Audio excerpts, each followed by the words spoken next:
So I want you to picture a scenario. It is, let's say it's a Tuesday. Okay, a Tuesday. Yeah, and you have two people. Let's call them Alex and Sam.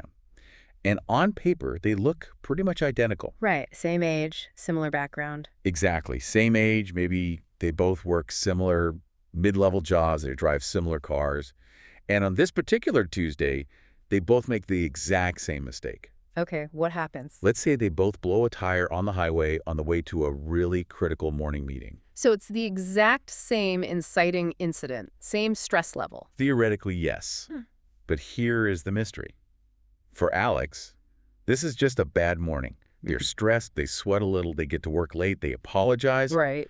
And a month later, this is just a funny story they tell at happy hour. Like, remember that time I blew a tire and showed up covered in grease? Yeah, minor hiccup. But for Sam, this Tuesday is literally the beginning of the end. The end. That sounds a little dramatic. It does, but watch how the dominoes fall here. Yeah. So Sam misses the meeting because they couldn't get a tow fast enough. That missed meeting leads to a formal reprimand because, well, they were already on thin ice from being sick last month.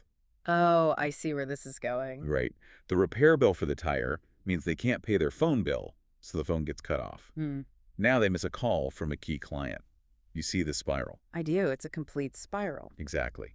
And usually, when we look at these two lives a year later where Alex got promoted and Sam got fired, Yeah, we tell ourselves a story about why that happened. we do. We look at Alex and we see resilience. Yeah. And we look at Sam and see, well, what do we usually see? Weakness. Yeah. Or, a lack of grit. We love that word, grit. We just assume Alex wanted it more or had a stronger character. But what if that entire narrative is just garbage?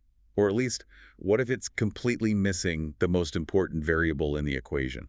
I have a feeling we're not talking about grit today. We are definitely not. Today we're doing a deep dive into an essay that, frankly, made me rethink how I judge pretty much everyone, including myself. It's a powerful one. It really is. It's called Latitude by the writer and philosopher Pedro Mala. And his main argument is that the difference between sinking and swimming usually isn't about the swimmer. Right. It's about the water. Exactly. Or, as he calls it, the room surrounding the swimmer. Room. It sounds so innocuous, right? Like, oh, I just need some room. Yeah, but Mala uses this word in a very specific, almost mechanical way. He does. And to really grasp it, you have to stop thinking like a psychologist and start thinking a bit more like an engineer. Okay, break that down for us. Well, Maha defines room or latitude as the space between a strain and a fracture. The space between a strain and a fracture. Unpack that for me. Because usually when I hear room, I think of physical space.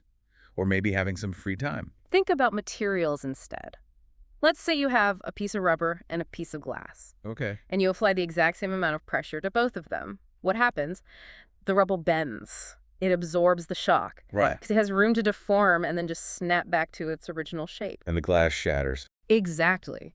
Not because the pressure was any different, but because the material didn't have the latitude to absorb it. It was brittle. That makes a lot of sense. Malha is arguing that human lives function exactly like this. Some lives are rubber and others are glass. Okay, but I have to ask, isn't that just a really fancy way of saying some people are privileged? It is, but privilege is a loaded word that people often just tune out. Latitude is structural. It's physics. Yeah. And the most dangerous thing about this room, according to Malha, is that it is entirely invisible. That's the part that really stuck with me in the essay. He says, room does not announce itself. Right. If you have it, you literally do not feel it. It just feels like ordinary life. You blow a tire, you fix it, you move on. You get the flu, you rest, you get better. It feels like the natural order of things. You don't wake up and say, wow, I'm so glad I have the structural buffer to survive this cold. You survive it. It feels like the default setting. Like, I had a problem, I solved the problem. Exactly. But for the person without room, the person made of glass in our metaphor, there is no default setting of safety. For them, events stack without pause. Stack without pause. That phrase is actually haunting. It's the absence of a gap. There is zero space between the misstep and the consequence. What is just a moment for you becomes a verdict for them. So our mission today is to look at this invisible stuff. We need to dismantle this myth that survival is purely about personal merit and really examine these buffers. And Mala breaks this down into 4 specific areas where this room shows up. Let's get into those. And the first one is probably the one we ignore the most. the body. It's fascinating that he starts there, isn't it? Because we really tend to think of health as a binary state. Right. You're either sick or you're healthy. If I'm not in the hospital, I'm fine. But Mala argues health is actually an active condition-shaping possibility. It acts as a buffer. Think about the whole concept of recovery. Okay, let's go back to the flu example. Two people catch the exact same virus.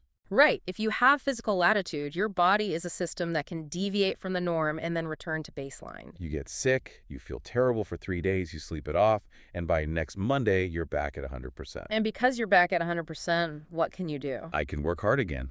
I can catch up on what I missed. Precisely. Your life is negotiable. You can afford to misjudge your energy levels, completely crash, and then just reboot. But what if your body doesn't return to baseline? What if you're dealing with chronic pain or a disability, or you're just exhausted from working 2 manual labor jobs? Then you don't get the reboot. The pain just becomes background noise. Wow. And this is the crucial part. Mal says for those without physical latitude, the future becomes a calculation rather than an opening. Meaning every single decision costs more. Yes. Every decision is constrained by what the body can no longer absorb.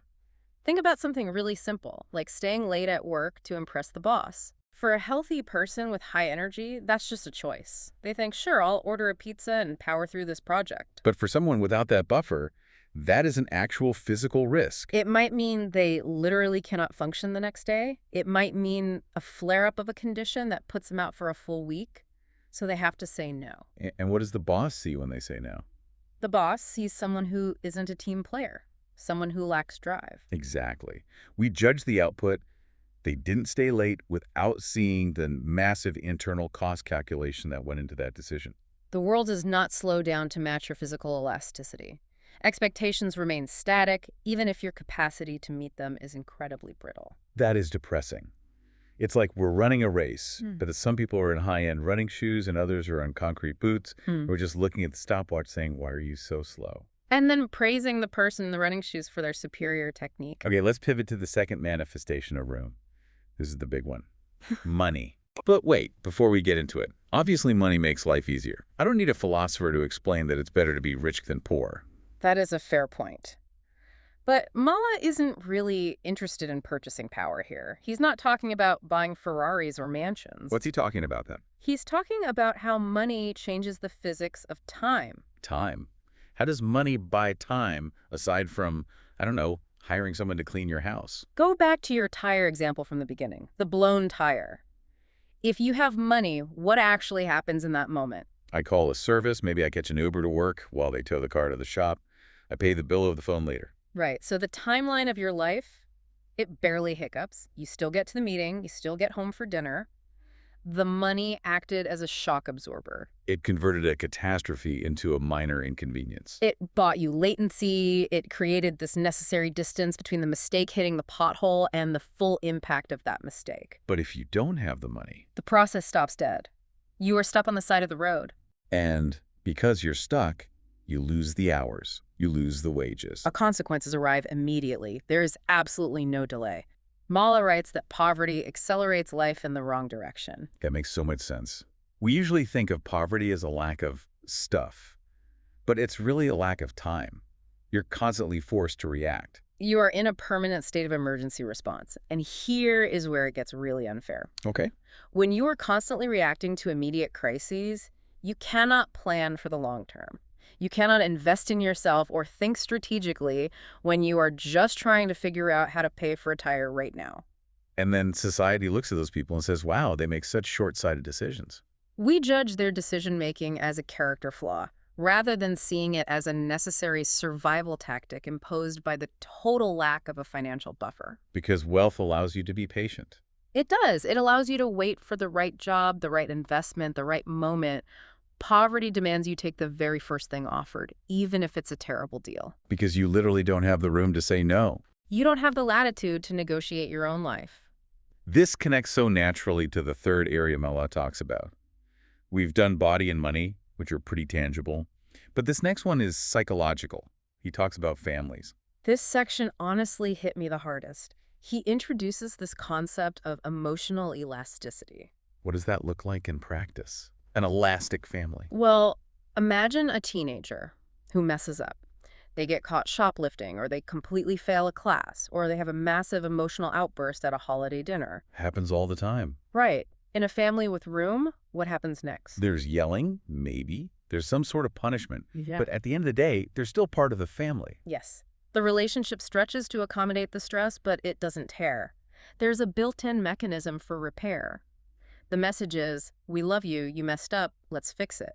The error doesn't become the child's permanent identity. Exactly. And the alternative, the brittle family. In a brittle family system, tension leads to fracture. There is no room for the wobble. If you mess up, you are the bad kid. If you disagree, you are disrespectful. The roles just harden instantly. Malha says mistakes are remembered indefinitely. Yes. And think about what that does to a person's psychology over time. If you grow up in a house where one single mistake equals exile, how do you behave as an adult? You become incredibly risk-averse. You don't speak up in meetings. You don't take chances on new relationships. Exactly. We see someone who is timid or overly cautious, and we think, oh, they just need to be more confident. They need a self-help book. But Malha is saying, no, that caution is a survival strategy. They are walking on a terrain that they know from deep, lived experience will collapse if they step too hard. It's not a personality flaw at all. It's a learned adaptation to a severe lack of room. And the kicker here is, we don't choose this, we inherit it. Malha calls it inherited terrain. Inherited terrain. You don't design the emotional landscape of your parents. You just learn how to walk on it without falling through. It really makes me wonder about the people I work with. The ones who seem so fiercely confident, so willing to just move fast and break things. The disruptors. Right. Maybe they aren't uniquely brave. Maybe they just know that if they break something, someone is going to help them glue it back together. That is the perfect transition to the final and maybe most systemic manifestation of room: institutions and networks. This is where we get into the whole safety net concept. But it's not just a government safety net we're talking about here. It's the informal networks that catch us. Malha writes, people with networks rarely meet consequences alone. Rarely meet consequences alone. That is a powerful line. Think about the institutional memory of a school or a workplace. Some systems are designed to forget errors, and some are designed to record them forever. I saw this exact thing in high school. There were kids who got caught doing something stupid, maybe drinking at a party. Okay, classic teenage mistake. Right. And for one kid, the parents know the principal or they hire a lawyer, and the whole narrative becomes, oh, Timmy is just a good kid blowing off steam. Let's just give him a warning. The system bends for Timmy. But for another kid, the one without those connections, The system snaps. The narrative instantly becomes, this student is a problem. They get suspended. that suspension goes on a permanent record. That record affects college admissions. The institution converts a momentary error into a permanent trajectory. And the crazy part is, Timmy thinks he survived because he's a quote-unquote good kid. That is the absolute crux of the essay. That is what Malha calls the great misreading. Let's really dwell on this because I think this is where you, the listener, need to really pay attention. Malha says we mistake permission for capacity. What does that actually mean? We look at the person who survived Timmy, or Alex from our very first example, and we attribute their survival entirely to their internal capacity. Their strength, their smarts, their grit. But often what we are actually seeing is their permission to fail. They were allowed to fail without being destroyed by it. Correct. But because room is invisible, the person who has it doesn't see it. If you have a safety net and you fall and the net catches you after a while, you might actually start to believe that you just learned how to fly. You completely forget the net was even there. You just think, wow, I am really good at not hitting the ground. And conversely, we look at the person who did hit the concrete and we think, why didn't they just fly like I did? Why did they fall so hard? We personalize their collapse. While moralizing our own movement, we tell ourselves a story that our success is a moral victory. I worked hard, so I succeeded. And look, to be fair, hard work does matter. Malha isn't saying we're all just leaves blowing in the wind. Agency exists. But agency is constrained. Effort yields wildly different results depending on the latitude you have. Right. If you are swimming in a calm pool, your effort makes you fast. If you are swimming in a riptide, your effort just keeps you from drowning for one more minute. And judging the swimmer in the riptide by the standards of the swimmer in the pool is... It's not just unfair. It's structurally blind. It is an error in basic physics. It also touches on luck, right? Like graduating into a massive recession versus an economic boom. Huge factor. That is a form of temporal latitude. If you graduate during a moon, you have the room to try a job, quit, travel for a bit, find another job. The market forgives your wandering. Exactly. But if you graduate in a year like 2008, you take the first job you can get, even if it pays absolutely nothing, and you cling to it for dear life. And that anxiety isn't your personality. It's just the shape of the economy you happen to step into. Exactly. So if we accept all of this, if we accept that room determines so much of our outcome, is the takeaway here just guilt? Am I supposed to just feel bad that I have room? No, guilt is useless here. Mala isn't trying to make anyone feel guilty. He's trying to make us see clearly. He wants us to practice accurate empathy. Accurate empathy, I really like that term. What does that look like in practice? It means when you see someone struggling or someone who seems stuck, you stop asking, what is wrong with them? And you start asking, what are the conditions surrounding them? What buffers are they missing? Exactly. It shifts the question from character to circumstance. And for ourselves, it's about humility. It's about looking at our own lives and acknowledging the invisible buffers that kept us in the game. Acknowledging the times we wobbled but didn't fall. Maul says we need to acknowledge that many lives move forward not because they are inherently stronger, but because they are allowed to wobble without being destroyed. Allowed to wobble. That is such a deeply human image. Because the truth is we all wobble. Every single one of us makes mistakes. We all get tired. We all have really bad days. But not all of us have the latitude to survive them, and recognizing that fragility is so important because, and this is Malha's real warning room, is not permanent. That is the scary part to end on. It is. Buffers can vanish. Yeah. A policy change, a sudden illness, a divorce, a massive market crash. You can go from having vast latitude to being incredibly brittle very quickly. Yep. If we truly understand how much we rely on these buffers, maybe we'll fight a little harder to build them for everyone, not just ourselves. It stops being about my individual success and starts being about our collective safety net. Precisely. So, here is our challenge to you for this week. It's a bit of a mental exercise. I want you to look back at a recent success you had, or maybe a disaster you narrowly avoided. Be really honest with yourself on this one. Yeah, brutally honest.